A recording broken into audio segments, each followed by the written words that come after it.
Bonsoir à tous, bienvenue dans Hors Série sur France 3. Ce soir, un documentaire, une enquête sur cette question essentielle. Sommes-nous menacés par les ondes électromagnétiques de nos téléphones portables, des antennes relais, du Wi-Fi, du micro-ondes? Elles sont partout, ces ondes invisibles et pourtant bien là, tout autour de nous.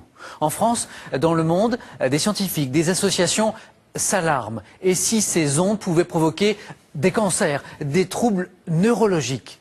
Est-ce que quelqu'un s'en souvient? Il y a 2 ans, en France, le gouvernement a organisé un Grenelle des ondes pour répondre justement aux inquiétudes. Qu'en est-il ressorti? Eh bien, à ce jour, rien. Alors, les ondes menacent-elles notre santé? Est-ce qu'on nous cache quelque chose?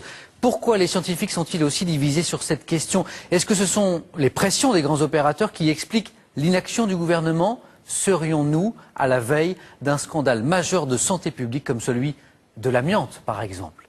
Mauvaises ondes, c'est notre documentaire ce soir. Une enquête passionnante et inquiétante aussi, vous allez le voir, de Sophie Le Gall. Malgré ses demandes répétées, sachez qu'aucun opérateur téléphonique n'a accepté de répondre à ces questions. Je vous souhaite une très bonne soirée sur France 3.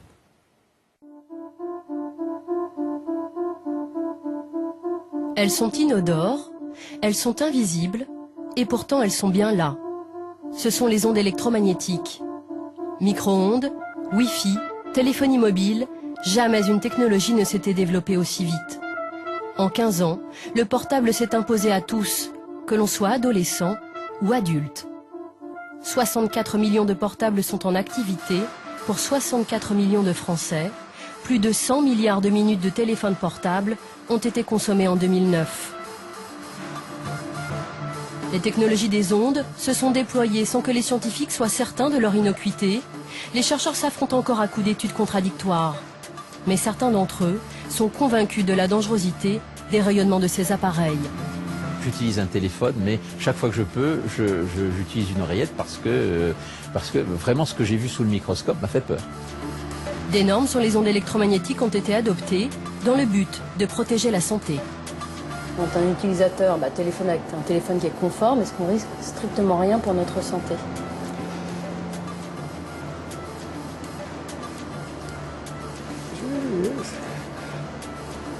Les normes actuelles sont obsolètes. Ça veut dire qu'elles ne protègent de rien. La norme est faite pour l'industrie. Elle est faite pour protéger l'industrie et non pour protéger l'être humain. Les opérateurs ont couvert le territoire de 78 000 antennes relais, à la ville, tout comme à la campagne.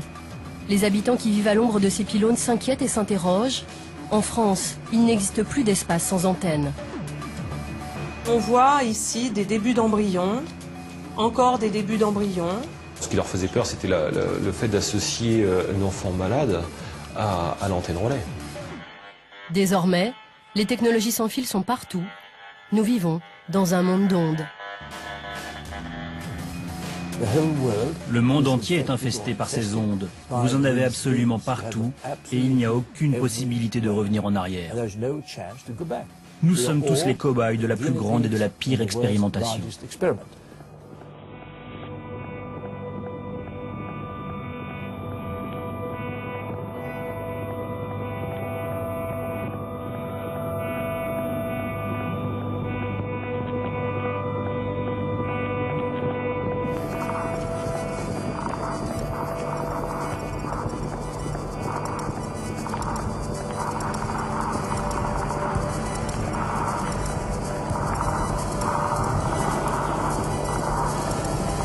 Dans nos maisons, dans nos appartements, les ondes ont envahi notre quotidien.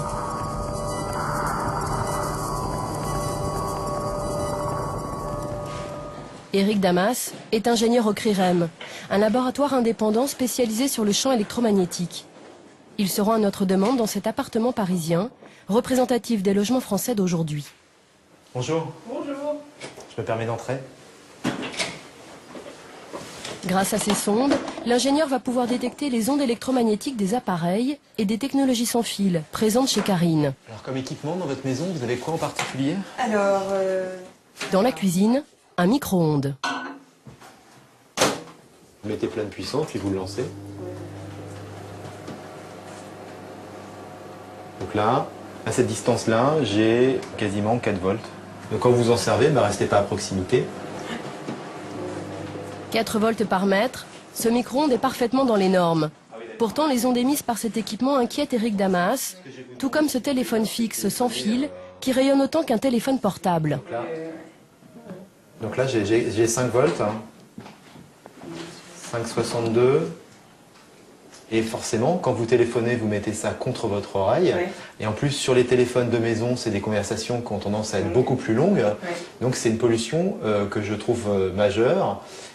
T'as dit que ça pouvait émettre ? Non, j'aurais jamais imaginé. Pour moi, même s'il était sans fil, c'était complètement différent d'un portable. C'était comme un fixe. Donc oui, non, j'aurais jamais pensé ça. Eric Damas a repéré d'autres sources de pollution à proximité du tapis de jeu. En bas, on voit un petit carré noir qui fait fonctionner le téléphone sans fil de maison.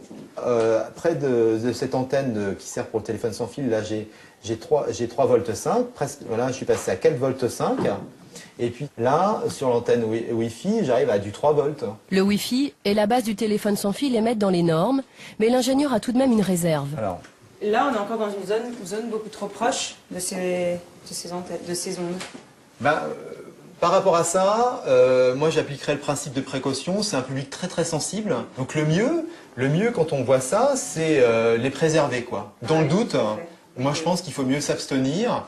Et ces technologies-là, si vous en avez besoin, au moins les écarter le plus possible. Parce que du coup, il n'y aura pas de champ dans cet espace-là, quoi. C'est bien d'être conscient de ça pour pouvoir adapter les choses et faire en fonction. Ouais. Oui, c'est des choses auxquelles vous n'aviez pas fait attention quand vous aviez installé votre appartement. Non, déjà parce qu'on n'a pas forcément beaucoup de choix pour disposer les choses. Et puis parce que non, j'étais pas du tout consciente de ces choses-là, c'est sûr. Alors j'ai remarqué dans votre appartement, parce que vous avez des jeunes enfants, que vous avez un babyphone. Oui.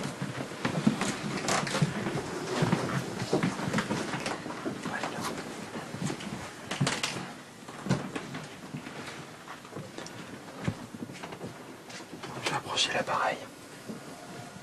Sur l'appareil, on a une valeur de 4 volts. C'est un émetteur donc assez puissant, on a quand même 4 volts par mètre à côté. C'est un public très jeune, excessivement jeune.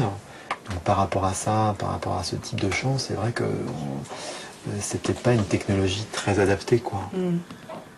Est-ce que là, par exemple, dans le berceau, vous trouvez combien?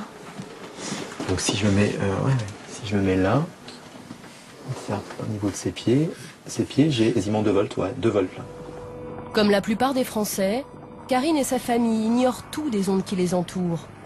L'industrie a généré ce brouillard électromagnétique sans pour autant en informer le consommateur, et cette méconnaissance lui a permis de prospérer au-delà de ses espérances.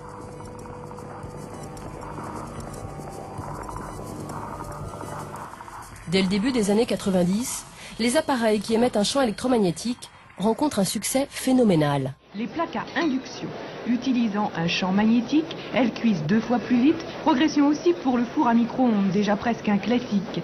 Et voici ce qui s'apprête en 1994 à déferler sur le marché français. Un coffre-fort et une combinaison secrète. Une mallette métallique convoyée avec précaution dans les couloirs de la direction de la Lyonnaise des Eaux. À l'intérieur, tous les espoirs du groupe, le prototype du radiotéléphone de demain. Cette innovation technologique fera la fortune des futurs industriels de la téléphonie mobile. La lutte est féroce car le marché est alléchant, 15 milliards de chiffre d'affaires prévus à l'horizon 2010. Face à un tel marché, les industriels ne souhaitent pas alerter la population sur les ondes émises par ces appareils. Les entreprises des ondes sont regroupées dans une fédération, la FI2E. Ils anticipent avant même l'explosion du téléphone portable les éventuels problèmes de santé publique à venir. Le 14 octobre 1994, la FI2E organise une réunion stratégique dans ce bâtiment. Étienne Sandrier préside l'association des Robins des Toits. Il lutte contre le danger des ondes électromagnétiques. C'est lui qui a révélé cette réunion à la FI2E en se procurant ce compte-rendu. Donc le but du jeu, c'est de lancer la technologie et d'éviter qu'il y ait trop d'alertes sur le plan sanitaire. Voilà, ici on voit bien l'objectif. Aux rumeurs dommageables sur le plan commercial doit être opposée une information destinée à sensibiliser le consommateur et montrer que CRM, donc rayonnement électromagnétique, n'ont pas d'effet nocif. Ça, c'est le discours à faire passer. Mais quelques pages plus tard, les propos sont beaucoup moins rassurants. C'est ici. Le cancer est une affection multifacteur. Il est impossible d'isoler le seul effet des REM, pour rayonnement électromagnétique. Donc c'est quand même une façon de reconnaître que potentiellement c'est tout à fait cancérigène. Et qu'il n'y aura pas de preuve, quoi. Voilà, il faudra organiser le ralentissement de la connaissance scientifique. Ce qui compte, c'est de lancer la technologie et de faire du profit, et tant pis pour la santé publique. Une opération de lobbying est alors organisée. Voilà, alors ici, parmi les actions envisagées, elles ne doivent pas se limiter, je lis, au plan technique, mais doivent intégrer une dimension politique. À l'adresse des hommes politiques et des journalistes, il faut veiller à ce que le discours tenu par tous soit le même. Je pensais quand même pas qu'ils étaient capables de ce cynisme-là. D'organiser carrément la désinformation, ni plus ni moins, pour favoriser les bénéfices à court terme de l'industrie, ça m'a quand même un peu soufflé. Ouais. Nous avons rendez-vous avec l'un des scientifiques qui a participé à ces réunions. C'est lui qui avait notamment tenu ces propos. Le cancer est une affection multifactorielle. Il est impossible d'isoler le seul effet des rayonnements électromagnétiques. Il refuse de nous parler officiellement. Nous l'enregistrons en caméra cachée. Vous souvenez-vous de cette réunion Oh, il y en a eu plusieurs. Hein. Il y a eu une vingtaine de réunions.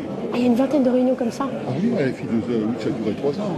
Ah oui, d'accord. Donc régulièrement, vous rencontriez les industriels? 3 mois, à peu près, oui, à peu près. Là, ils ont peur parce qu'ils savent qu'ils sont des engins dont ils ne connaissent pas les effets.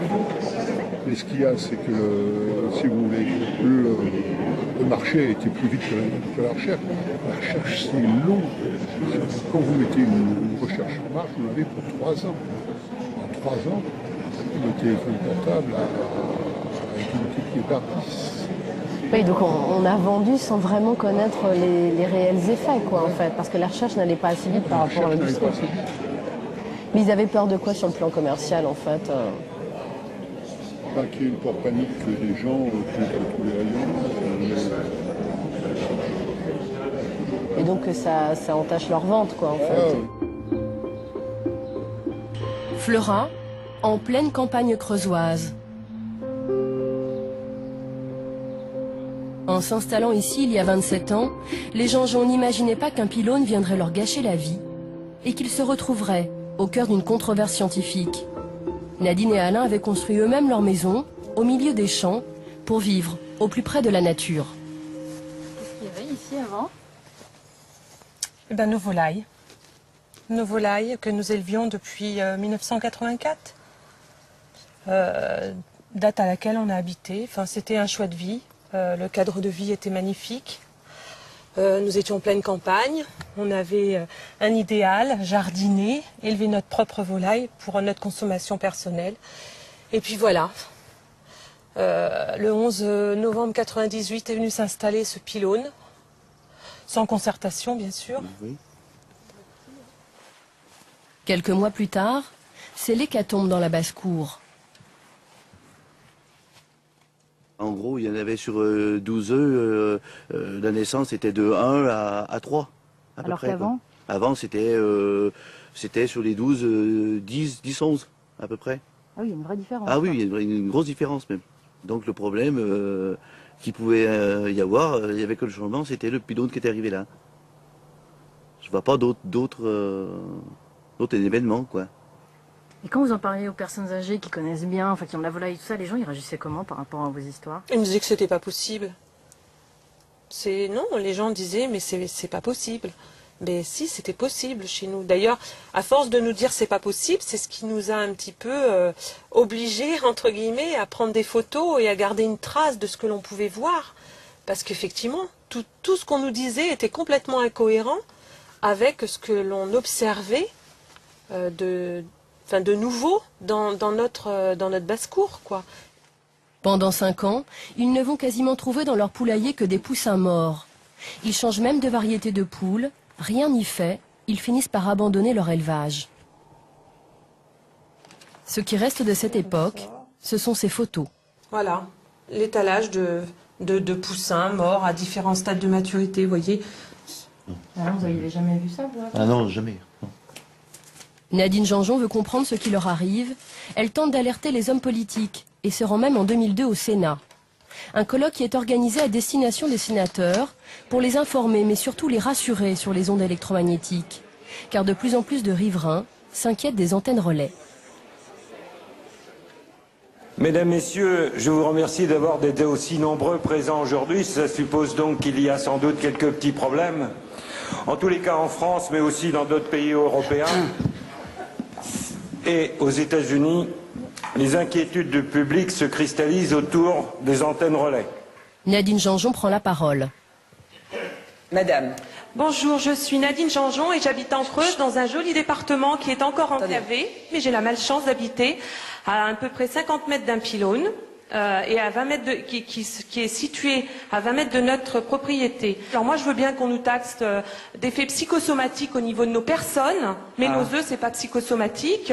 Les poules, elles ignorent complètement qu'elles ont un pylône à 20 mètres en dessous elles. Enfin moi je voudrais comprendre quoi. À la tribune, le docteur René de Sèze. Merci. René de Sèze est le chef de l'unité de toxicologie à la direction des risques chroniques de l'INERIS. Ce scientifique est là pour défendre une position, la totale innocuité des antennes relais.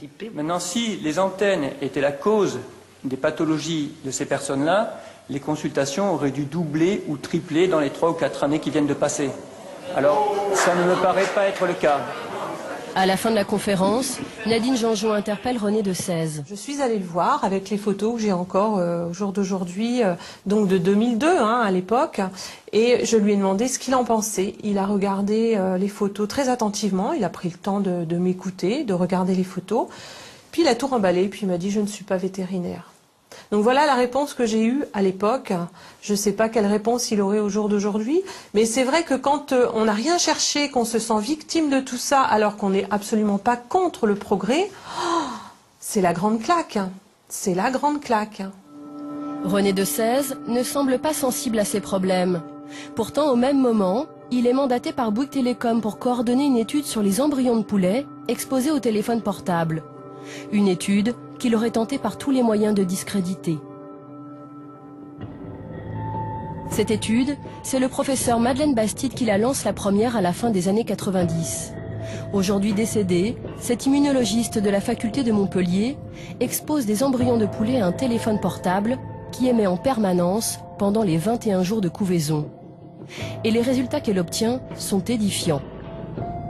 Voici le dispositif, le téléphone est donc au-dessus des œufs. Les œufs qui vont mourir vont être identifiés par des carrés noirs. Ceci, c'est le groupe qui n'est pas exposé au téléphone. Ici, vous voyez que les petits carrés noirs sont principalement dans la zone de l'antenne et correspondent aux embryons qui sont morts après exposition au téléphone. Donc ce que ça prouve concrètement, c'est qu'il y a bien un effet sur l'organisme vivant du téléphone. Absolument. Il faut certainement dire que les embryons de poulet sont particulièrement sensibles, que nous sommes dans une situation vraiment intense d'utilisation du téléphone, mais il y a bien un effet biologique qui va jusqu'à la mort des embryons. L'étude fait scandale. C'est la première fois en France qu'un scientifique montre la dangerosité des ondes émises par le téléphone portable. À la suite de cette découverte, Madeleine Bastide aurait subi des pressions. La chercheuse se confie alors une autre collègue scientifique. Celle-ci préfère aujourd'hui parler anonymement de ces menaces qui l'avaient choquée. Il faut s'énerver les fabricants de téléphone. Arrêtez de faire ça, vous faites chier le monde, l'économie n'est pas comme vous pensez, c'est pas la réalité, machin, faut vivre dans la vraie vie. Ça avait pu prendre quelle forme, par exemple? Moi, j'ai pas où reste de mort, voilà. Mais qu'elle avait reçu par téléphone? Par téléphone, par courrier, des choses comme ça. Ah, elle recevait aussi du courrier, ouais.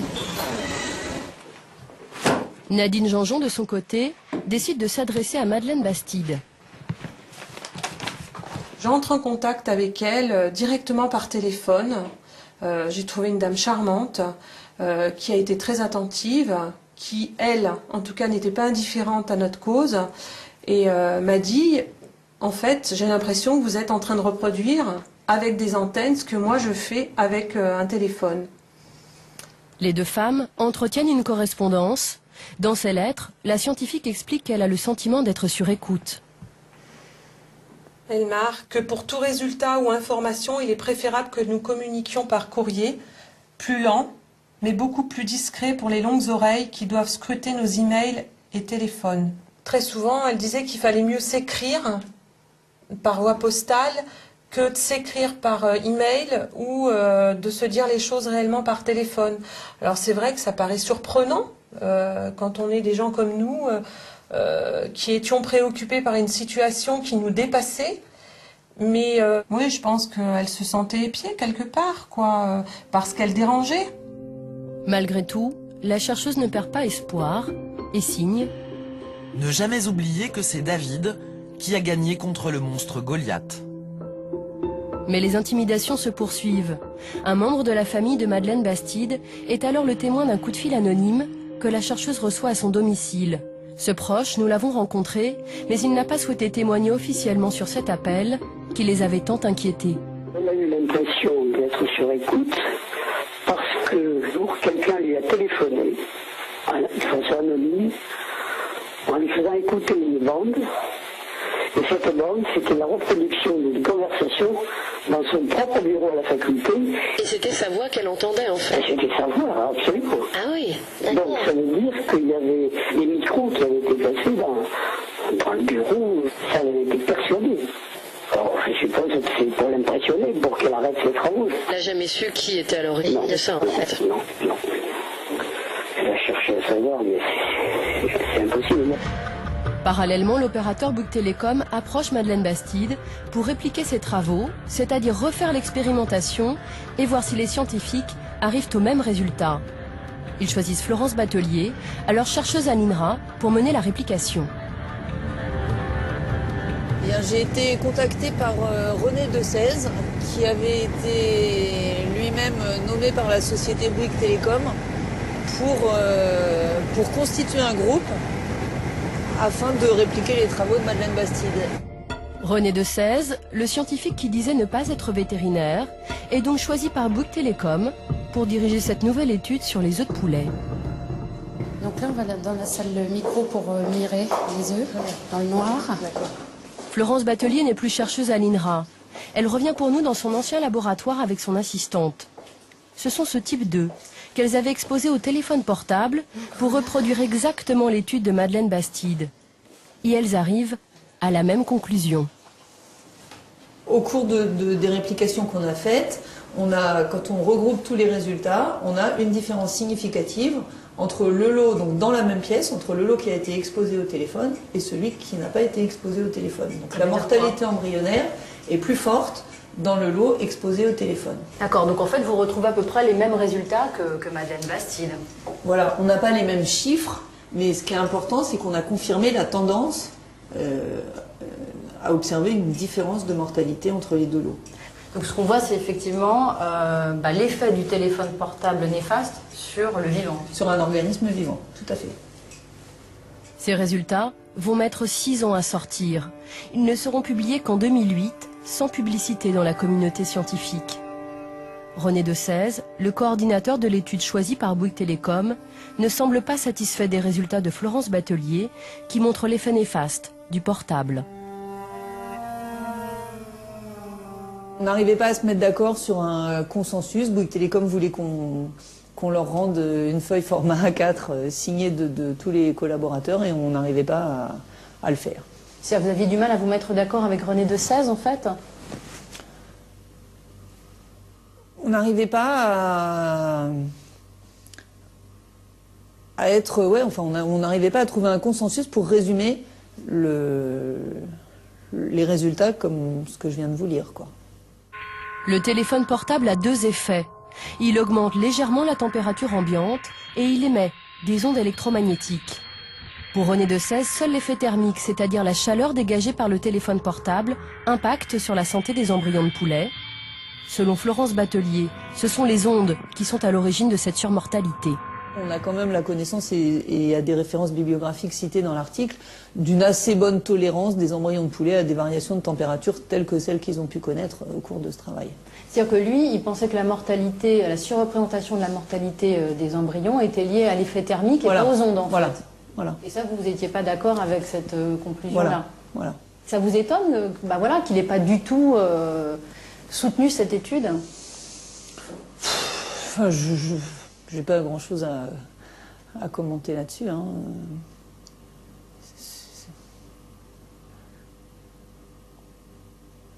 Ça aurait été plus simple de travailler sans lui, peut-être.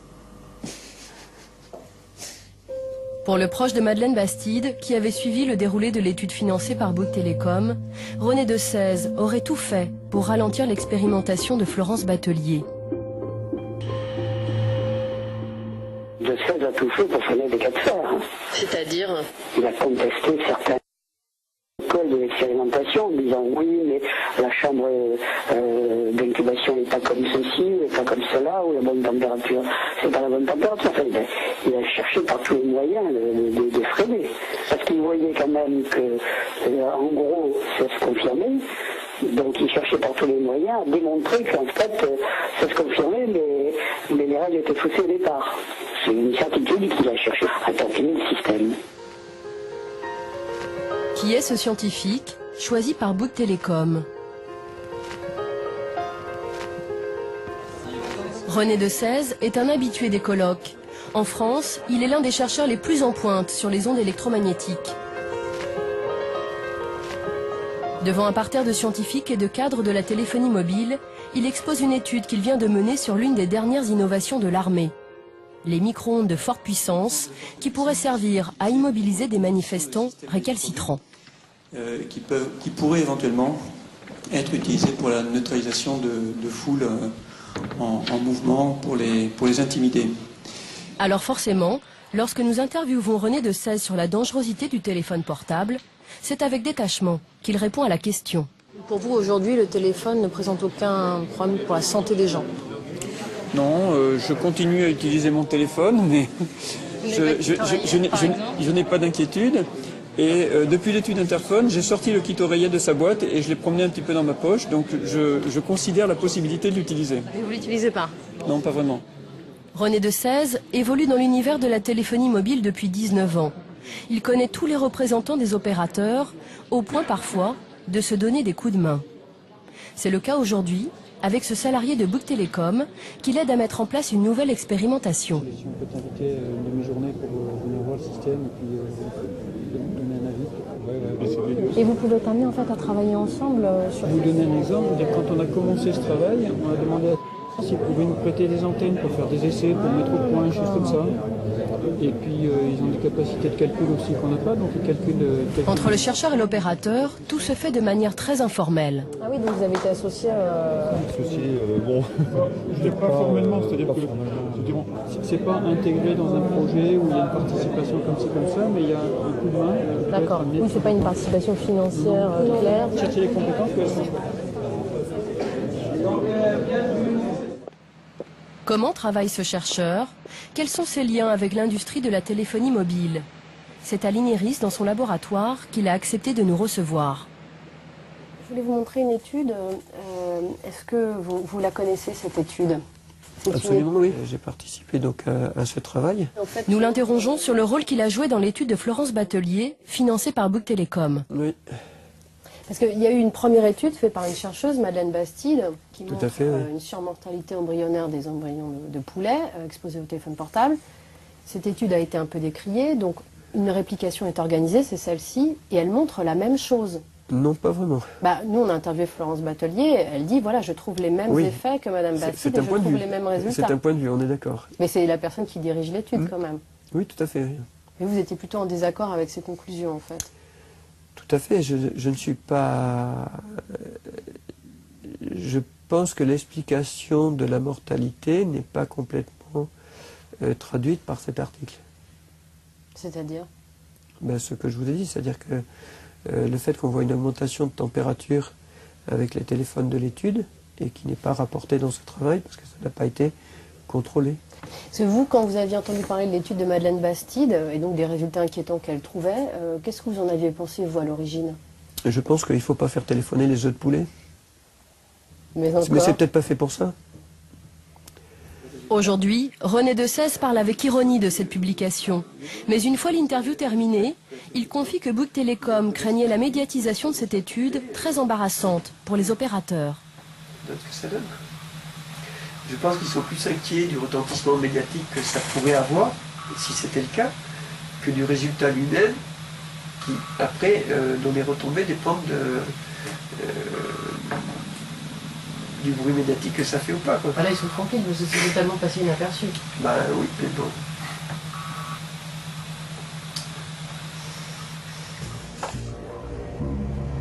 L'étude de Florence Batelier ayant mis 6 ans à sortir, les médias s'en sont totalement désintéressés. Ce que les opérateurs redoutent par-dessus tout, ce sont les enfants qui tombent malades au pied des pylônes. Longué-Jumelles, dans le Maine-et-Loire. En 1997, Jean-Christophe Rétoré a lui aussi vu poindre du jour au lendemain, et sans concertation, un pylône au bout de son jardin.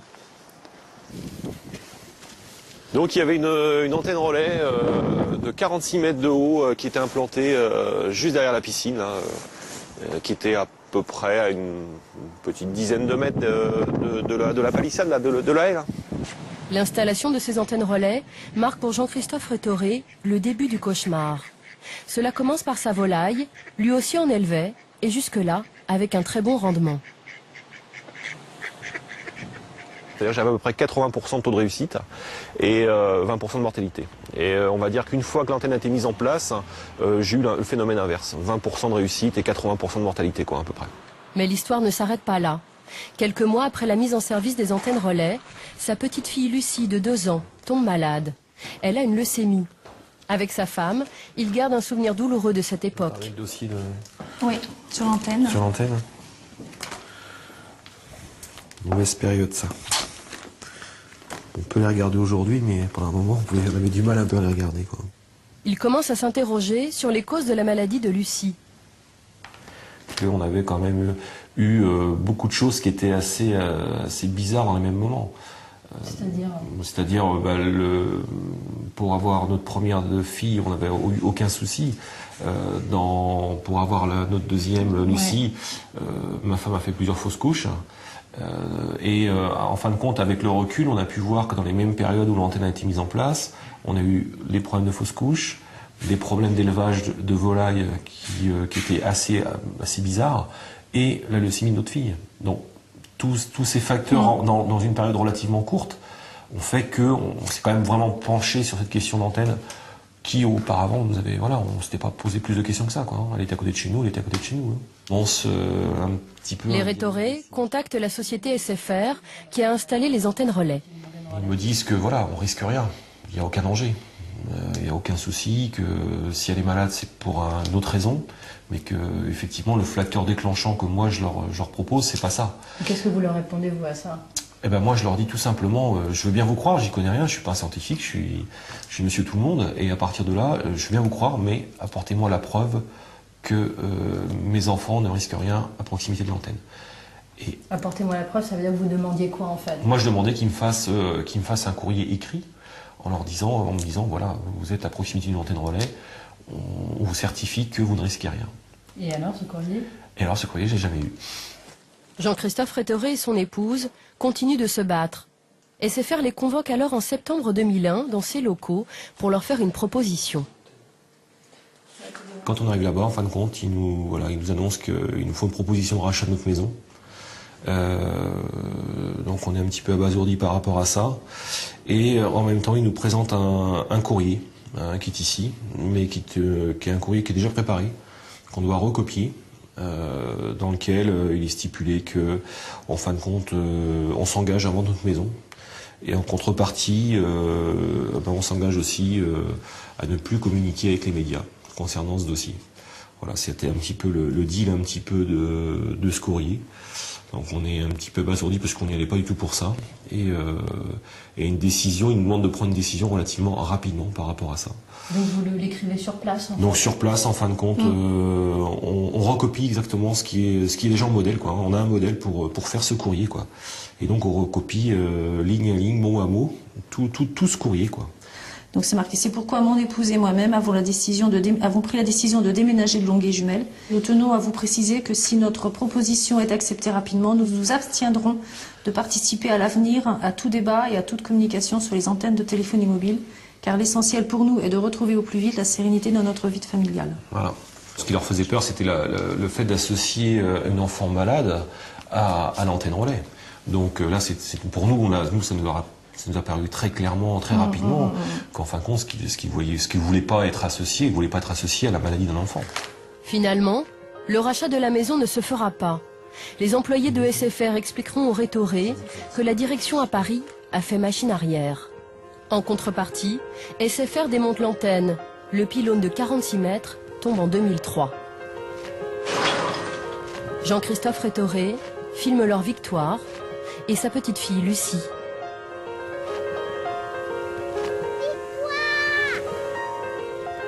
Aujourd'hui, Lucie a 12 ans. Elle va bien. L'école, c'est pas Lucie? Ouais. En fait, elle avait pas envie. En fait, on n'avait pas le contrôle parce que d'habitude, on va voir mal au début. Une adolescente comme les autres, même si elle est toujours suivie par les médecins. Nous avons contacté SFR. L'entreprise refuse toute interview. Nous enregistrons la conversation téléphonique. L'opérateur explique avoir démonté l'antenne pour rassurer la famille. C'était plus par souci humanitaire, j'ai envie de dire, par rapport à la famille qui faisait cet amalgame. Et même si cet amalgame est faux, nous aussi on est humains, on peut comprendre que face à une détresse aussi forte, on puisse essayer de trouver une autre solution, ce qui a été fait. La famille Rétoré, elle est formelle, elle dit qu'il y a effectivement eu une proposition de rachat à une époque de SFR. Ben moi j'ai rien retrouvé dans les dossiers, on a regardé attentivement, on n'a rien retrouvé de tel. D'accord, SFR n'a jamais proposé le rachat de la maison au Rétoré. Non. SFR ne veut pas s'appesantir sur cette histoire. Mais les Rétoré ne seraient pas les seuls parents à qui un opérateur aurait demandé leur discrétion contre leur tranquillité. Une autre famille aurait vécu la même mésaventure, avec Bouygues Télécom cette fois-ci. Thor, dans le Vaucluse. En 2000, une antenne relais s'installe juste en face de la maison des Jacomo. Ah oui, effectivement, d'ici, il était aux premières loges, là. Donc il est dans le faisceau, il n'y a pas de doute. Et c'était sa chambre déjà à l'époque, en fait. Oui. Un an plus tard, son fils de 4 ans développe un lymphome, un cancer du ganglion lymphatique. Marc Jacomo ne sait pas si cette maladie est due aux antennes, mais le doute s'installe. D'autant qu'il tombe sur un article de presse espagnole qui parle de cas similaires à proximité d'un pylône. 4 cas de cancer donc dans le même collège. 3 leucémies et un lymphome. C'est surprenant, quoi. Ça soulevait des questions. Et c'est un des cas qui a fait que je commençais à m'intéresser à la chose, quoi. Lui aussi prend contact avec l'opérateur, lui aussi a une réponse très rapide. C'est même un haut responsable de Bouygues Télécom qui fait le déplacement jusqu'à chez lui. Ils sont extrêmement sensibles au cas de notre enfant, qu'ils continuent à être convaincus, bien évidemment, que les antennes ne sont pour rien dans la maladie de mon fils. Mais qu'en revanche, le fait que cette affaire puisse être médiatisée, etc., ça arrange les affaires de personnes, y compris de la science d'ailleurs, et que donc ils feront l'effort, aussi pour nous être agréables, parce qu'ils comprennent notre désarroi, de déplacer les antennes plus loin de chez nous, donc, et si possible, le plus loin possible des habitations, quoi, mais bon. Et en échange, je vous demande quoi? D'être discret en revanche? Le marché, c'est si marché il y a, parce que c'est pas écrit, il n'y a pas de contrat. C'est effectivement que du coup, puisqu'il n'y a plus d'antenne dans le coin et que j'ai eu ce que je souhaitais, puisque c'était ça que je souhaitais, qu'on en parle le moins possible, quoi. Donc c'est quand même le démontage de l'antenne en échange de votre silence. C'est un peu ça, oui. C'est un peu ça. Qu'est-ce que vous avez pensé à l'époque de ce marché, entre guillemets? Moi, je suis dans une situation, je ne peux pas le refuser. Pourquoi vous ne pouvez pas le refuser? Parce qu'il s'agit de la santé de mon fils. Donc, quand bien même j'aurais été un militant acharné, ce que j'ai jamais été, à un moment donné, si c'est la santé de mon fils qui est en jeu, je m'écrase. Depuis, son fils est guéri. En 2002, Bouygues Télécom démonte l'antenne relais et envoie même ses vœux. Je m'avais envoyé les vœux de prompt rétablissement pour mon fils, ça c'était après leur intervention, bien sûr. Voilà, meilleurs vœux pour cette nouvelle année, que celle-ci vous apporte, ainsi qu'à votre famille, en particulier à Pierre, tout ce que vous pouvez en attendre, bien cordialement. Nous avons contacté Bouygues Télécom, le haut responsable qui s'était rendu chez les Jacomo est depuis parti à la retraite. L'opérateur dit ne plus avoir de traces de ce dossier et refuse donc d'en parler. Mais cette année-là, un peu partout en France, des riverains d'antennes relais s'alarment. La colère gronde l'État se doit de légiférer. Résultat, ce sont des normes peu contraignantes qui vont être adoptées quelques mois plus tard, et cela en toute discrétion. Le décret qui réglemente les antennes relais, le voici. Les antennes de téléphonie mobile peuvent émettre en fonction des gammes de fréquences entre 41 volts et 61 volts par mètre.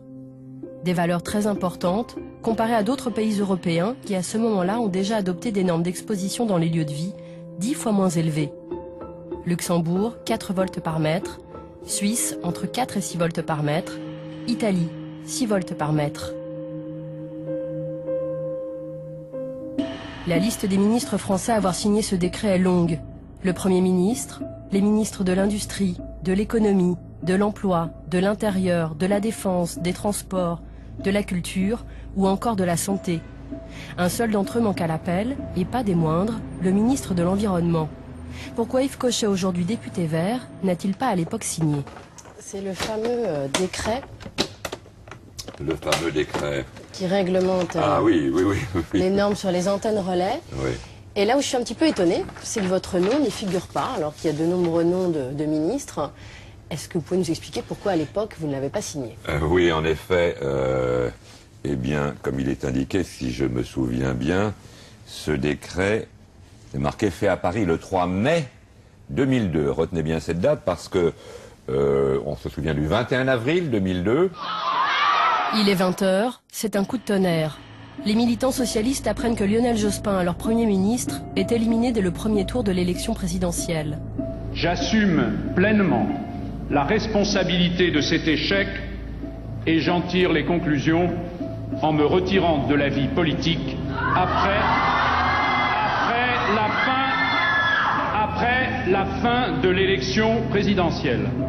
Alors que dans les ministères, tous font leur carton, le décret sur les antennes relais est signé dans la plus grande confidentialité. Entre les deux tours, c'est assez souvent que les grosses boîtes, les lobbies, disent écoutez, ça nous arrangerait quand même que la décision soit prise avant le changement de gouvernement, sinon il va falloir recommencer tout le travail. Bon, il y a une vacance du pouvoir, allons-y pour essayer d'enfoncer un coin, notamment dans la téléphonie mobile. Yves Cochet aurait alors été écarté des discussions, car le ministre de l'Environnement jugeait ces normes beaucoup trop élevées. Chacune d'entre elles soit moins puissante. L'opérateur dit non mais on va encore se laisser emmerder par les écolos, c'est pas la peine d'insister, il le signera pas de toute façon, faisons-le discrètement, sans lui. Et comme de toute façon c'est légal, ils l'ont fait. Pourquoi les opérateurs tiennent autant à ces seuils si hauts? Ils présentent de sérieux avantages économiques. Plus la norme est élevée, donc la dose reçue, l'intensité est élevée, et moins on a besoin de mettre d'antennes. Évidemment, moins on met d'antennes, moins les frais fixes, enfin on peut dire les investissements sont forts, quoi. Dans le bar de ce grand hôtel, le scientifique présent en 1994 aux réunions des professionnels des ondes nous confie comment ces normes ont été élaborées. Selon lui, les industriels ont effectivement été consultés par l'État. C'est-à-dire que vous les informiez un peu de toutes les réunions préparatoires qu'il y avait sur les normes, en fait. C'est le ministère qui le faisait, simplement. C'est le ministère qui le faisait? Ah oui, ils informaient les industriels aussi de ça. D'accord. Donc là, l'action de lobbying, c'était ça. C'était essayer d'avoir les normes les plus ajustées à l'industrie. Le mieux qu'ils soient acceptables, effectivement, pour l'industrie. Et ils y sont arrivés? Mais ces normes protègent-elles notre santé? D'après ce scientifique, uniquement de l'effet thermique des ondes. Les normes protègent des effets thermiques, donc ça veut dire protègent des brûlures. Des brûlures et de tous les effets d'augmentation de la température. Mais ça ne protège pas des autres effets éventuels. Absolument pas. C'est quand même un problème, ça. Ça, on l'a chanté sur tous les tons, etc. Nous avons un potentiel qui moins exigé. Vous pensez que le corps s'adapte aux ondes électromagnétiques, en fait? Et tous les signes que l'on voit actuellement sont des signes d'adaptation. C'est pas des mouvements de tête, tout ce qui a été décrit, mais ce sont des signes d'adaptation. Ah oui, donc il faut en passer par là, en gros, pour s'adapter, quoi. Voilà, alors ça joue sur une frange de la population. On serait dans un pays où il n'y aurait pas de médias, ce n'est sur la personne. Ces normes françaises sont issues d'une recommandation européenne adoptée en 1999. Et cette recommandation reprend textuellement les conseils d'un organisme de scientifiques appelé ICNIRP.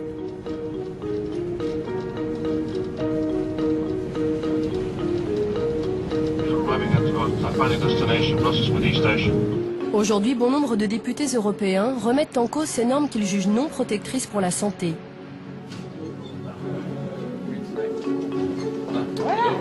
Michèle Rivasi est parlementaire européenne. Cette professeure agrégée de biologie est aussi la fondatrice du CRIREM, le laboratoire indépendant spécialisé sur les champs électromagnétiques.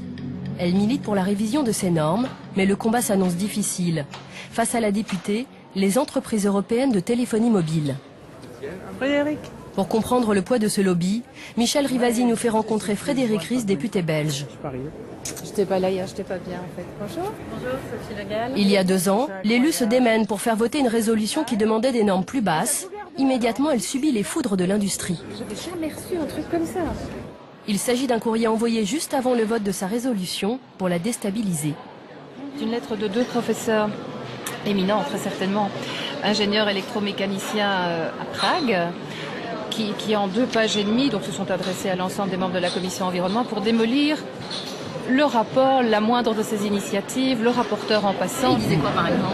Mais il demande ma destitution pour erreur grossière, pour profanation du crédit de l'institution qui m'emploie, qui a l'honneur de m'employer. C'est un fou rire en le lisant. C'est très méchant, c'est franchement très méchant.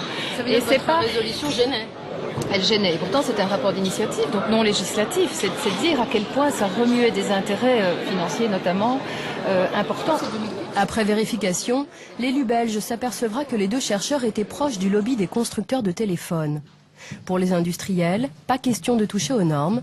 Pour Michèle Rivasi, c'est une nécessité. Les normes actuelles sont obsolètes. Elles ne protègent de rien pour vous. Elles ne protègent de rien. Et ça ne prend en compte que les effets thermiques, c'est-à-dire l'augmentation de température. Donc ça veut dire que ces recommandations ne prennent pas en compte ce qu'on appelle les effets athermiques, vous voyez, des effets sur le système nerveux, sur par exemple les hormones, sur la barrière hémato-encéphalique, vous voyez, des effets à long terme, des effets athermiques, ça ne prend pas en compte. À l'origine de ces normes, cet organisme de scientifiques, l'ICNIRP. Les scientifiques qui y siègent revendiquent leur indépendance. D'après Michèle Rivasi, ce n'est pas toujours le cas. Quand vous voyez la commission principale, Main Commission, eh bien, vous voyez Bernard Verret. Eh bien, lui, il fait partie du conseil scientifique de Bouygues. Et puis enfin, Michael Repaccioli. Eh bien, lui, il avait été financé par les opérateurs. Donc, quelle confiance vous voulez qu'on accorde à des gens qui travaillent avec l'industrie, qui ont des liens de consanguinité avec l'industrie? Donc, quand il va falloir établir des normes, ben, ils vont pas du tout être contraignants vis-à-vis de l'industriel. Ils vont établir des normes qui vont permettre à l'industriel de développer sa technologie.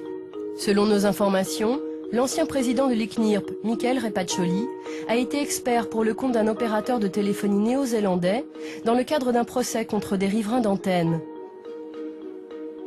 Enfin, Bernard Verret. Qui est ce chercheur français à la fois membre de l'ICNIRP, l'organisation qui établit les normes, et membre du conseil scientifique de Bouygues Télécom? Il dirige un laboratoire de recherche à Bordeaux, un des laboratoires les mieux financés en France. Visite guidée avec Bernard Verret en personne. On est ici dans la pièce où on expose les cellules en culture, à l'aide de dispositifs de ce genre qui ne sont pas en marche en ce moment, où on peut placer des cultures qui sont exposées à des champs GSM. Champ GSM, c'est donc le téléphone portable là. C'est la 2e génération. Mais on peut le faire avec ces antennes-là pour la tête de l'animal quand on place un rat à l'intérieur. Ça c'est quoi en fait ça? On peut rappeler ça un téléphone pour rat, donc on branche un générateur ici, le rat est à l'intérieur et il reçoit dans la tête les champs que l'on a quand on téléphone.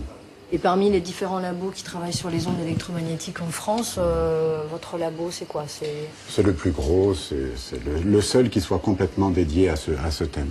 Il y a d'autres équipes en France qui y travaillent, mais qui n'ont que 1 ou 2 personnes sur le sujet. Ah oui, donc là, c'est l'un des plus gros labos français sur les ondes électromagnétiques. Français et du monde, oui. Ah, du monde, carrément? Oui. Donc les opérateurs financent aussi des études ici, dans ce cas-là? Oui, indirectement et directement, mais à travers les fondations, l'Europe, etc.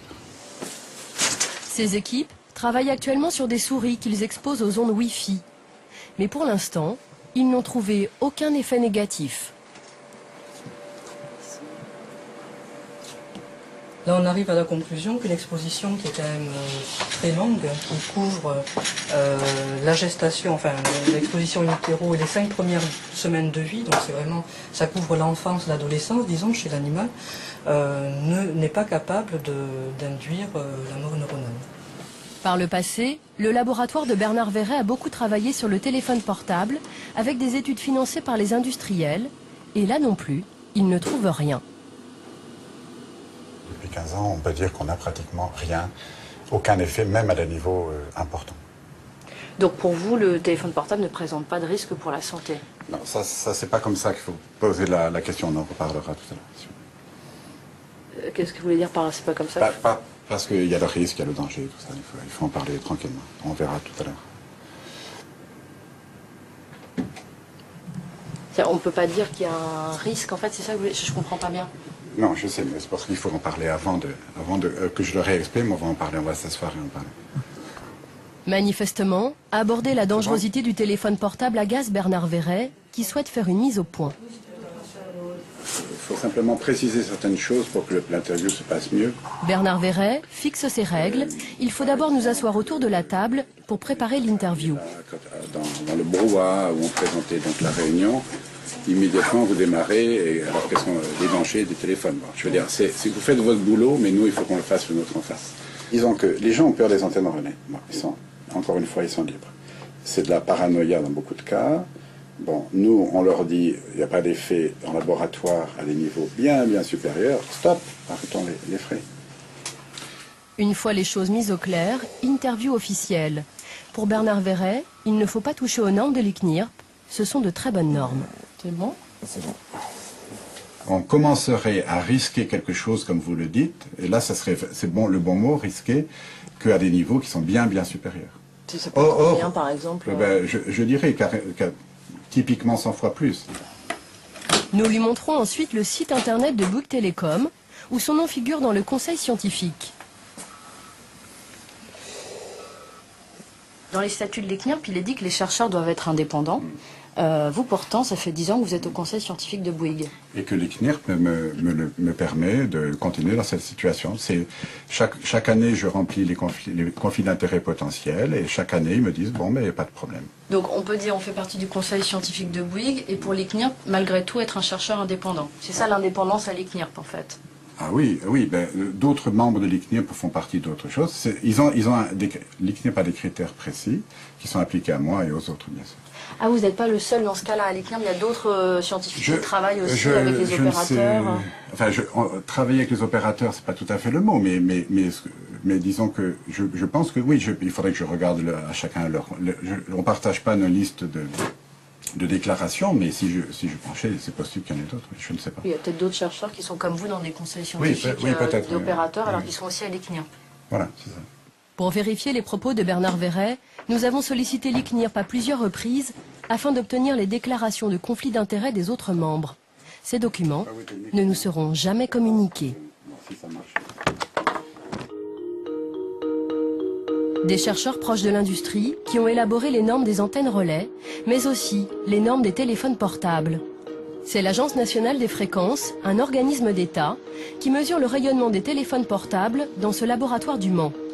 Le responsable technique, Emmanuel Toutain, vient de recevoir de nouveaux téléphones portables. Ils ont été saisis en magasin pour vérifier s'ils émettent dans les normes. Cette norme, c'est également l'ICNIRP qui l'a fixée. Cela s'appelle le DAS, débit d'absorption spécifique. Il est inscrit dans les manuels des téléphones. Donc ce DAS est annoncé à 0,935 watts par kilogramme. Donc nous allons mesurer le DAS, s'assurer qu'il est conforme à la limite en vigueur et qu'il respecte bien cette valeur annoncée. Les téléphones portables ne doivent pas émettre au-delà de 2 watts par kilo. Plus le chiffre est faible, moins le téléphone émet. Pour mesurer ce DAS, l'ingénieur colle à la tête d'un mannequin le téléphone portable qui rayonnera à sa puissance maximale. Voici le produit qui représente les tissus biologiques humains. Ici, on utilise un liquide qui simule le corps à 900 mégas. Ce liquide, en fait, est composé d'eau, de sucre, un peu de sel. Et on le mélange pour s'assurer d'avoir un liquide homogène. Emmanuel Toutain montre ensuite sur son ordinateur les rayonnements émis par le portable et mesurés par la sonde. Son discours se veut rassurant. Pas question de dire que le cerveau est exposé aux ondes électromagnétiques. Et donc tout ce qui est en jaune, c'est le rayonnement le plus fort. Le plus intense, effectivement. Donc ça va être quoi la partie du cerveau la plus touchée en fait? Alors là, en l'occurrence, on va être au niveau de la joue. Les vendeurs de téléphonie mobile informent-ils correctement le consommateur sur ce DAS? Nous nous rendons dans plusieurs enseignes en caméra cachée. Cette norme doit être affichée dans les magasins. C'est ce chiffre, inscrit en tout petit. Mais les vendeurs sont plus à l'aise pour vanter l'aspect technique des portables que pour informer sur ce DAS. Résolution 5 millions de pixels d'ailleurs sur ce modèle-là. Faire des vidéos, écouter la musique aussi. Ça devient de plus en plus en standard. Et c'est quoi là, ça, le DAS là? Qu'est-ce que c'est ce chiffre? Un indice qui n'a pas de valeur encore aujourd'hui confirmée. C'est plutôt à l'appréciation d'un tout un chacun. Et ça c'est quoi ça? Le quoi? DAS, ça veut dire quoi ça? Quand on est connecté au réseau, c'est comme le Wi-Fi, ça a des ondes, ça a une fréquence. Et donc du coup ça passe par votre corps, ça passe par votre cerveau. Il y en a qui téléphonent tout le temps de ce côté-là, donc du coup ils ont les cheveux plus de ce côté-là, des choses comme ça. Non, on va rigoler là. Non, c'est vrai, il paraît que quand on téléphone toujours de l'autre côté, les cheveux ils poussent plus de ce côté-là. Quoi? Bonjour. Dans les magasins indépendants, le DAS n'est même pas affiché et souvent les vendeurs n'en ont jamais entendu parler. On m'a dit qu'il fallait prendre en compte le DAS. Quoi? Le DAS. Il n'y a pas la DAS là? Après, je l'ai trouvé sur Nokia. Ouais, et là, vous ne me demandez pas ce que ça veut dire. 0,41, boîte, kilo, je sais pas quoi. La moyenne du DAS, enfin, une mauvaise moyenne, on va dire, c'est 1,8. Ah, il ne faut pas un téléphone à 1,8. Non, il ne faut pas passer un téléphone qui fasse plus de 1,5. 1,5, c'est les normes. Ah, 1,6, c'est trop. 8, c'est beaucoup trop. Mais bon, en même temps, il n'y aura pas de grand-chose. Hein. Merci à vous. Merci. Au laboratoire du Mans, Arnaud Miquel, président de l'Agence nationale des fréquences, s'est déplacé spécialement pour nous, ainsi que son attaché de presse. Elle prend en note tous nos échanges. Ils ont préparé avec soin leur intervention, comme le montre ce document interne que nous nous sommes procurés. Déterminer le message à faire passer. Anticiper les questions sur la base des informations qui circulent sur Internet, c'est la culture de base des journalistes.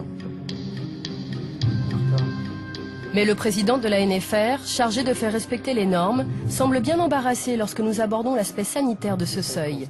Quand un utilisateur téléphone avec un téléphone qui est conforme, est-ce qu'on risque strictement rien pour notre santé?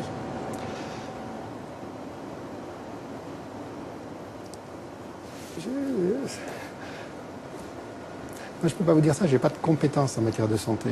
Est-ce que vous risquez... tout à l'heure, vous étiez en train de fumer une cigarette. Est-ce que vous risquez rien pour votre santé quand vous fumez une cigarette? Moi, on nous dit fumez-tu, ça on le sait, c'est marqué sur les paquets de cigarettes. Moi, je ne suis pas compétent pour vous dire ça. Fumez-tu, on me le dit, je le crois. Mais le téléphone portable, je veux dire, est-ce que les normes sont protectrices pour notre santé? Est-ce que ça veut dire qu'on nous garantit aucun risque en dessous de ces 2 watts par kilo? Dans le rapport publié, la mise à jour de l'expertise en France, qui a été souligné, c'est qu'en l'état actuel des connaissances, ces limites ne sont pas susceptibles, un téléphone qui respecte ces limites n'est pas susceptible de causer des dommages à la santé. Vous dites c'est en l'état actuel des connaissances, peut-être que dans 10 ans on nous dira qu'en fait ces normes n'étaient pas protectrices. Ce qui est dit, c'est ce qui est dit, Pourquoi ce malaise? Sans doute parce que de plus en plus de chercheurs font un lien entre certaines pathologies et le téléphone portable, et cela depuis plus de 10 ans. En 1998, le mobile déferle en France. L'État décide alors de lancer un programme de recherche appelé Comobio. Différents laboratoires vont travailler sur l'impact sanitaire du téléphone. Ce projet est financé pour moitié par les industriels du secteur, et le coordinateur de Comobio n'est autre que Bernard Verret.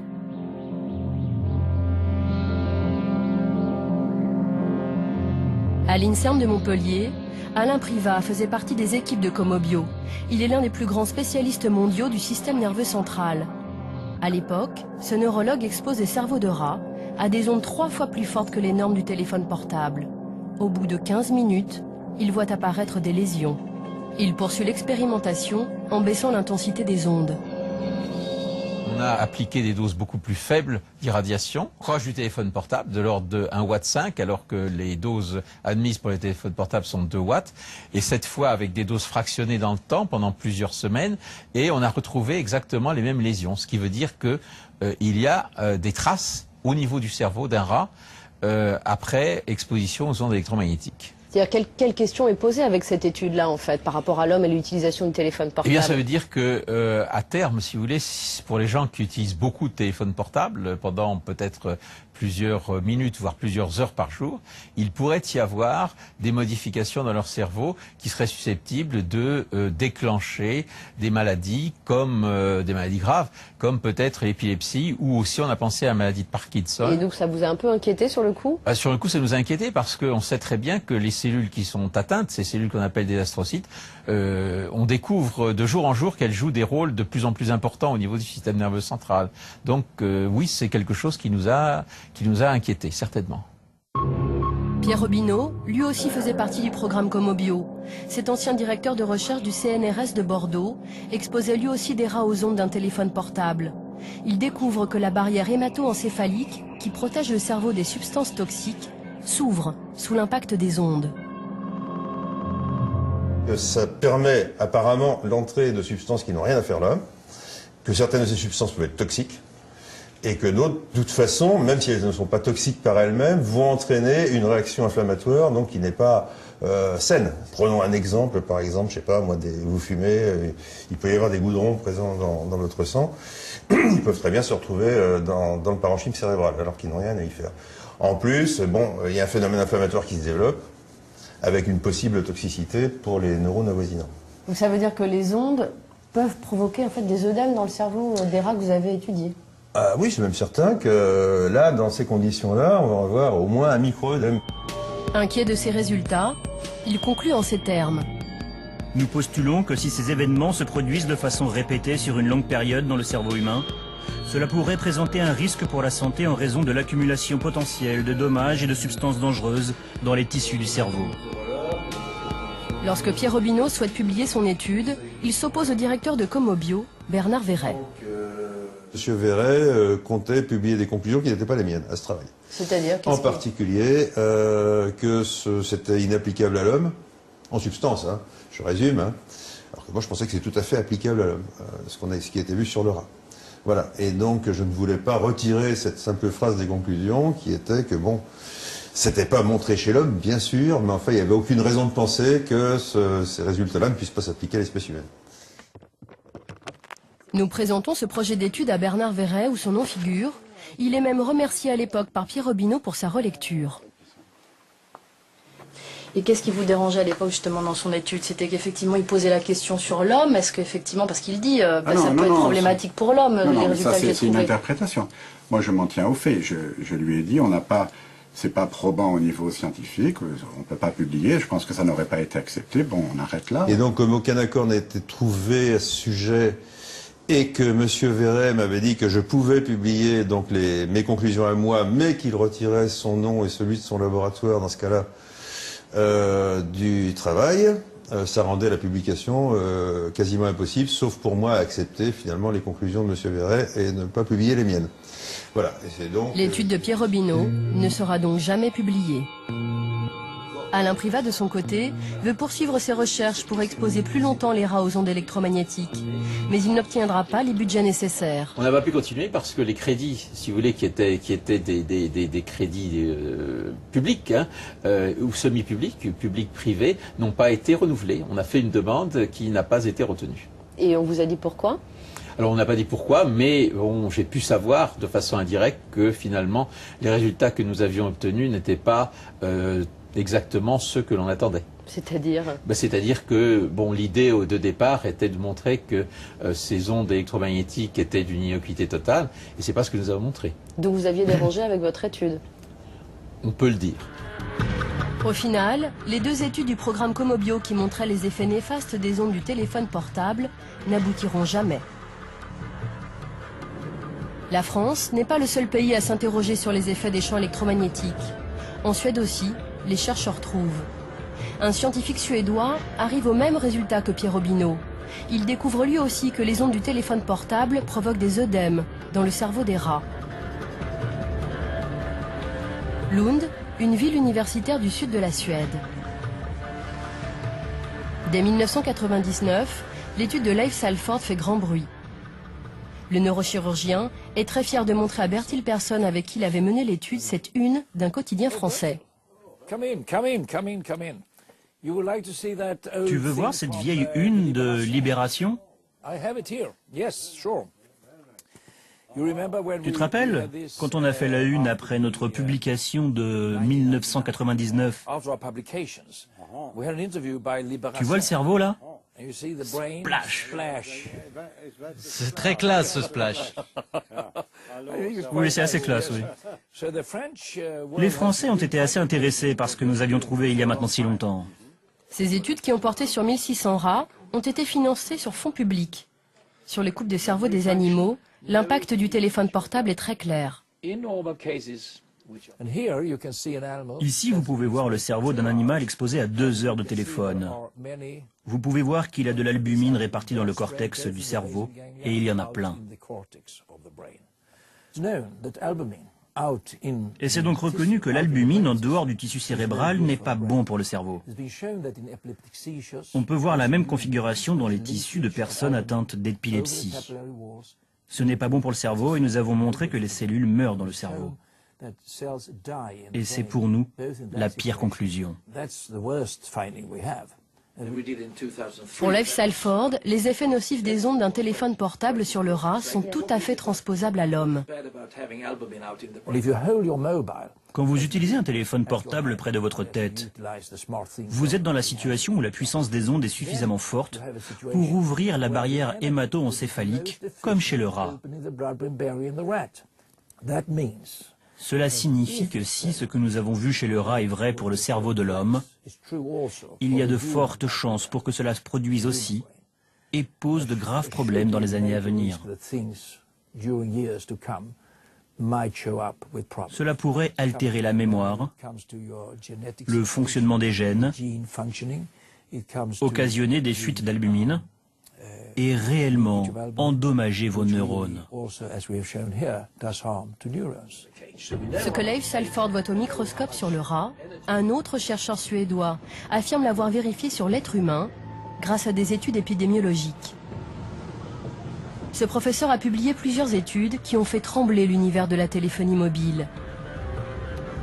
Il a fait le lien entre certaines tumeurs cérébrales, le gliome et le neurinome acoustique, et l'utilisation du portable pendant 10 ans.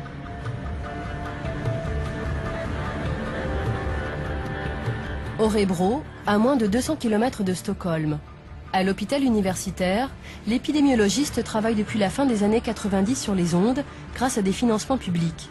Lennart Ardell a étudié un panel de 7000 patients auxquels il pose des questions sur leur habitude d'utilisation du portable. Nous avons des questions sur quel type de kit main libre avez-vous, quelle oreille utilisez-vous, principalement la droite, la gauche ou les deux? Et ces résultats sont édifiants. Dans notre étude, nous avons montré qu'il y a un doublement du risque de tumeur cérébrale du type gliome, qui est ici sur la photo, proche du téléphone portable. Et aussi le neurinome acoustique dans la même zone. Et il y a un double risque si vous utilisez le téléphone du même côté pendant 10 ans, à compter d'1 heure d'utilisation par jour.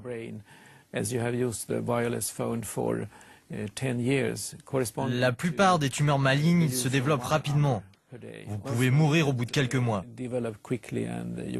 D'ailleurs, beaucoup de patients de la première étude sont morts ou sont trop malades pour participer à notre nouvelle étude.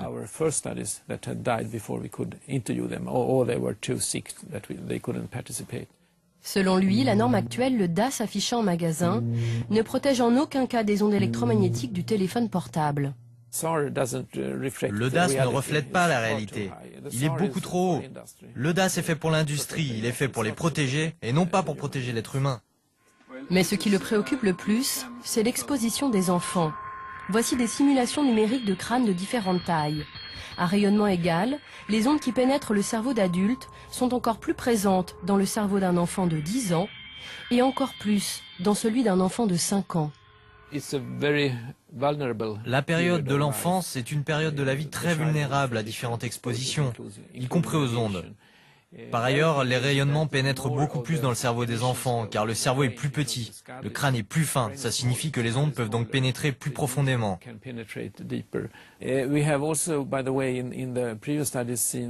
Nous avons montré dans notre précédente étude, et de manière constante, que les personnes qui ont commencé à utiliser le téléphone portable avant 20 ans ont 5 fois plus de risques de développer des tumeurs cérébrales.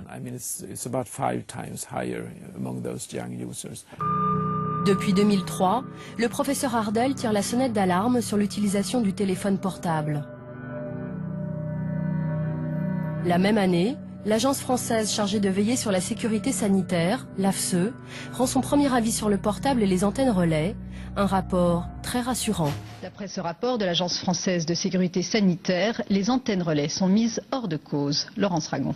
Quant au téléphone portable, rien n'indique à ce jour que son utilisation soit liée à l'apparition ou au développement de cancer. Mais les scientifiques reconnaissent que les recherches sont encore insuffisantes.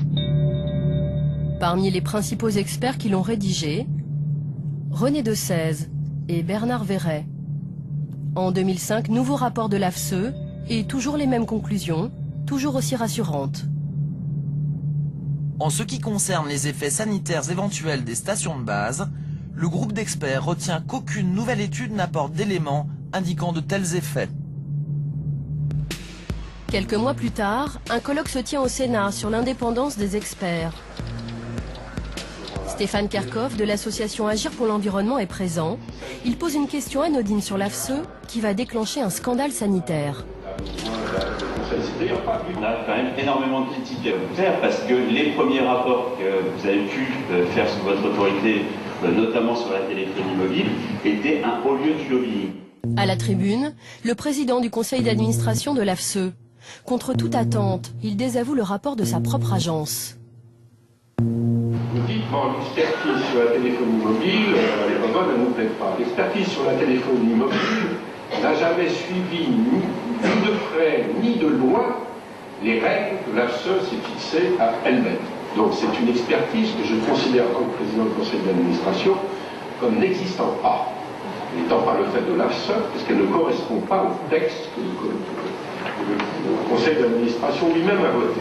Alors vous allez me dire que c'est quand même terrible. Eh bien, c'est tout le temps comme ça. Stéphane Kerkhoff et Janine Le Calvez de l'association Priartem qui milite pour une meilleure implantation des antennes relais n'en reviennent toujours pas de cette réponse si franche. J'ai pas vu cet extrait, mais... C'est saisissant. Finalement, on se dit qu'on a enfin réussi à obtenir la vérité. C'est que les experts de l'AFSET à l'époque étaient totalement liés directement au lobby de la téléphonie mobile et que l'expertise qui faisait ressortir une certaine unanimité de façade, laissant supposer qu'il n'y avait absolument aucun risque, était totalement dictée et sous l'influence des opérateurs de la téléphonie mobile. L'affaire fait grand bruit. L'IGAS, la police du ministère de la Santé, est saisie pour mener une enquête. Les inspecteurs vont aller de découverte en découverte. D'abord, ils constatent des liens entre les experts de l'AFSE et l'industrie qui finance leurs recherches. Là, par exemple, René Dessèze, dans son laboratoire, a été financé par Bouygues Télécom et Envoi TDF de la Groix. France Télécom, Alcatel, Bouygues Télécom. Même Martinours, France Télécom, Bouygues et SFR. L'un d'entre eux est même un ancien salarié d'Alcatel, constructeur de téléphones. Et enfin Bernard Verret, membre du conseil scientifique de Bouygues Télécom. Ça c'est énorme. Mais ce qui retient l'attention des enquêteurs de l'IGAS, c'est ce document. Publi-document. En fait, c'est une publicité financée par Orange. Il faut le voir en petit, en collaboration avec Orange, qui a été diffusé dans le cadre d'une revue Impact Médecine, qui est donc diffusée auprès des médecins. Cette revue à destination des médecins est financée par un opérateur, explique que les antennes relais et le portable ne sont pas un danger pour la santé. Et ce sont les experts de l'AFSE, comme René Desèze ou Bernard Verret, qui s'expriment. Pour les inspecteurs de l'IGAS, leur participation à ce numéro d'Orange jette le trouble sur leur indépendance. Les inspecteurs généraux ont critiqué cette collusion, on dirait, entre l'opérateur Orange et les experts, et le manque, je dirais, d'éthique et de déontologie des experts. Qui se permettent de participer à une revue financée par Orange, participer au conseil scientifique de Bouygues Télécom, pendant qu'ils mènent une expertise, ça montre bien le côté totalement... il y a une impunité totale et vraiment fonctionnement en vase clos. S'appuyant sur ces experts, dans un rapport de 2003 et de 2005, les autorités sanitaires françaises ont fini par conclure que les antennes relais ne présentaient aucun risque pour les riverains.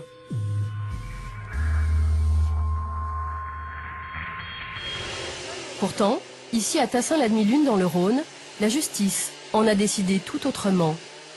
Cet après-midi, des techniciens démantèlent un pylône alors que les antennes relais émettaient parfaitement dans les normes. C'est Florence Lagouge, appareil photo à la main, qui est à l'origine de la plainte. C'est un moment historique là. Oui, c'est un moment qu'on attendait depuis longtemps. Cette antenne relais Bouygues Télécom disparaît de son paysage après 5 ans de combats acharnés.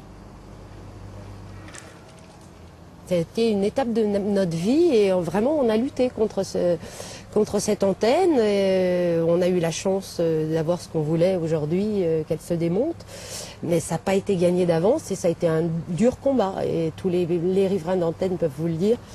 C'est pas facile et c'est vraiment une violation de sa propriété que d'avoir ça qui s'installe à proximité de chez soi.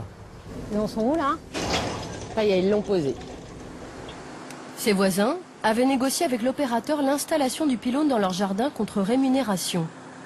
Selon nos estimations, un emplacement d'antenne relais peut se louer annuellement entre 3 000 et 40 000 euros, en fonction de la rareté des sites et de la densité urbaine aux alentours. Il faut savoir quelque chose, c'est qu'on était en très bon terme avec nos voisins. Et ce qu'on a trouvé un petit peu fort, c'est qu'ils ne nous ont absolument pas prévenus. Et c'était quoi l'intérêt pour eux en fait? Ils avaient signé un bail de 15 ans, donc 15 ans, une grosse somme tous les mois. Bon bah écoutez, oui effectivement, on peut comprendre que ça fasse fléchir. Les Lagouges craignent pour leur santé, ils décident d'attaquer l'opérateur pour tenter d'obtenir le démontage. Voilà le dossier, ou du moins une partie du dossier. Et ces photos là, c'est quoi? Alors ça, ce sont les photos qu'on a prises à la construction de l'antenne. Mais ça ressemble à un sapin.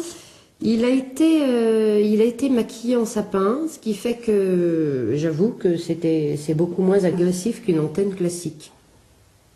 La famille gagne en première instance, Bouygues Télécom fait appel et les Lagouges gagnent de nouveau en appel.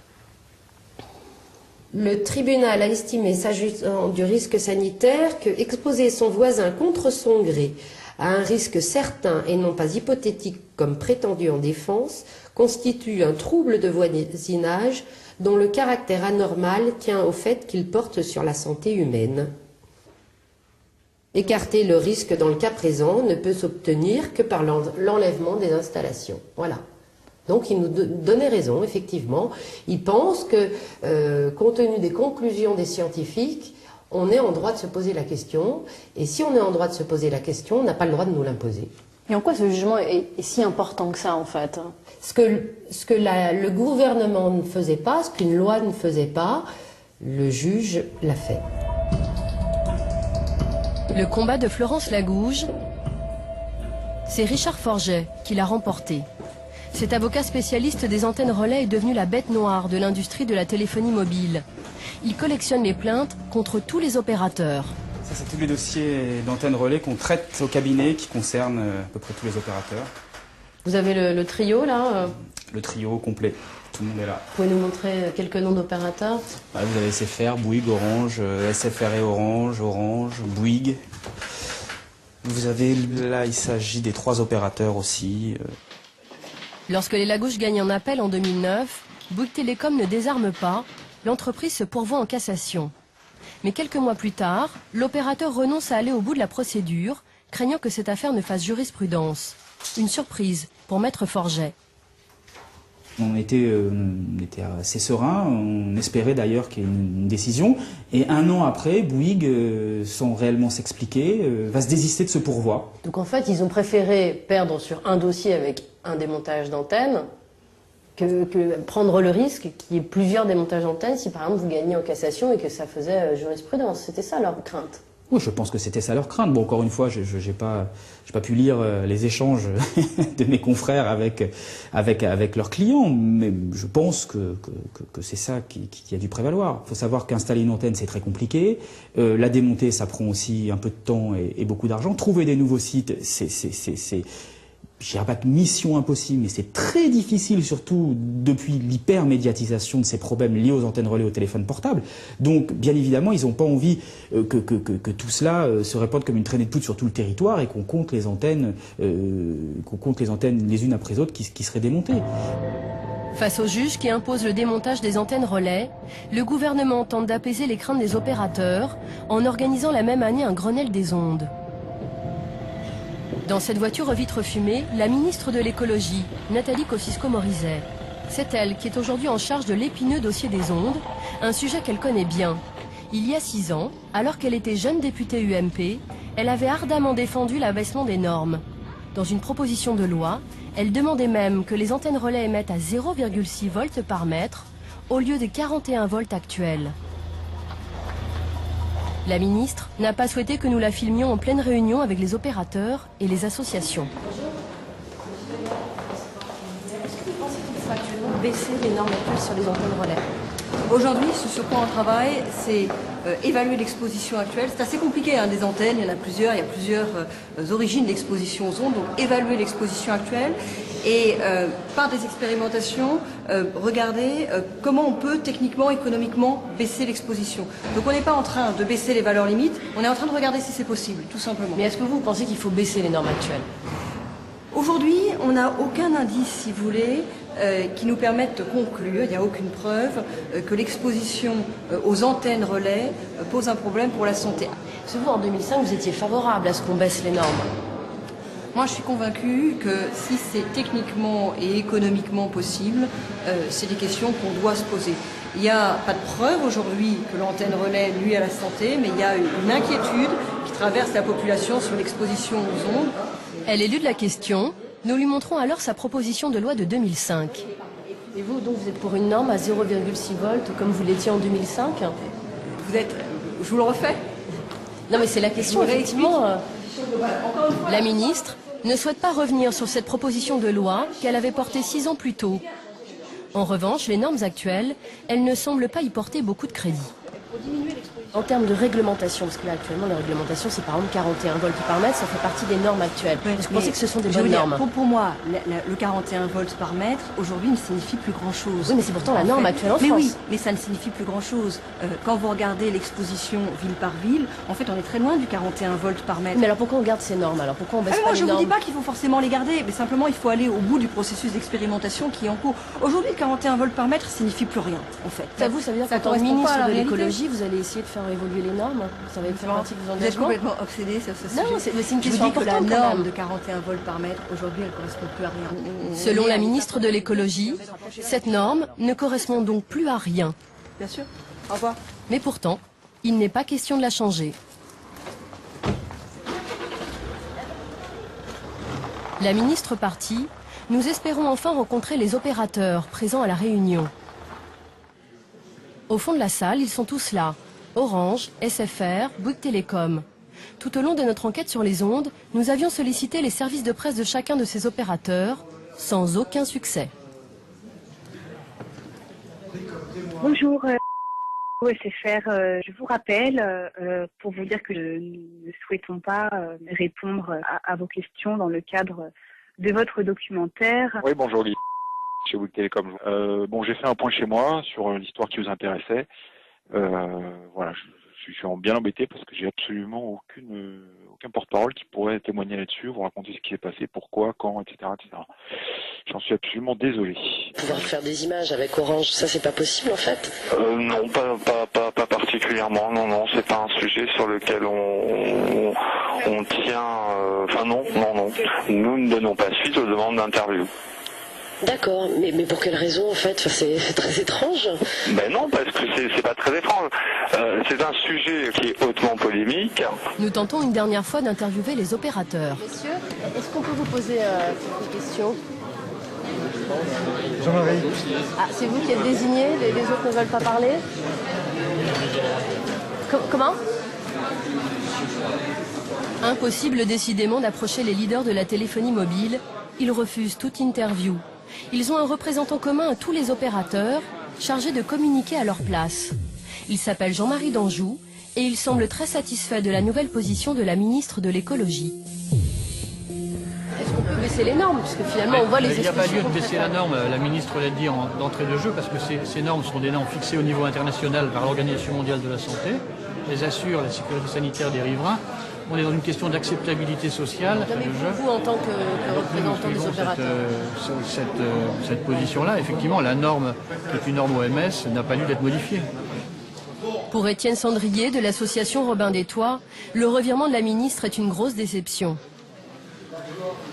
On est loin du compte et je sais pas, il semble qu'elle ait une petite amnésie quand même sur sa proposition de loi, hein, parce que là il y a des gens qui disent le 06 c'est pas fondé, c'est quand même la position de la ministre, hein, le 06. Hein.